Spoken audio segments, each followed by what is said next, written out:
இறை வார்த்தை மார்க்கு நற்செய்தி 9ஆம் அதிகாரம் 2 முதல் 10 முடிய உள்ள இறை திருவசனங்கள்.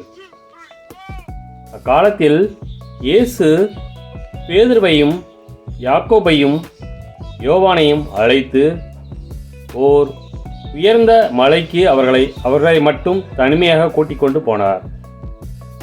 அங்கே அவர்கள் முன் அவர் தோற்றம் மாறினார். அவருடைய ஆடைகள் இவ்வுலகில் எந்த சலவைக்காரரும் வெளுக்க முடியாத அளவுக்கு வெள்ளை வெளியரென ஒளி வீசின. அப்போது எலியாவும் மோசேயும் அவர்களுக்கு தோன்றினர். இருவரும் இயேசுவோடு உரையாடி கொண்டிருந்தார்கள். பேதுரு இயேசுவை பார்த்து, ரபி, நாம் இங்கேயே இருப்பது நல்லது.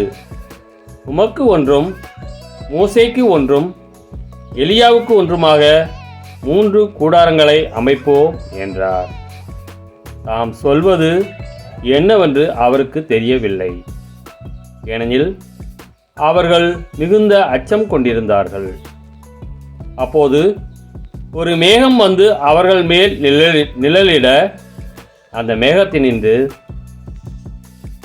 என் அன்பார்ந்த மைந்தர் இவரே, இவருக்கு செவி சாயுங்கள் என்று ஒரு குரல் ஒலித்தது. உடனடியாக அவர்கள் சுற்றுமுற்றும் பார்த்தார்கள். தங்கள் அருகில் இயேசு ஒருவரை தவிர வேறு எவரையும் காணவில்லை.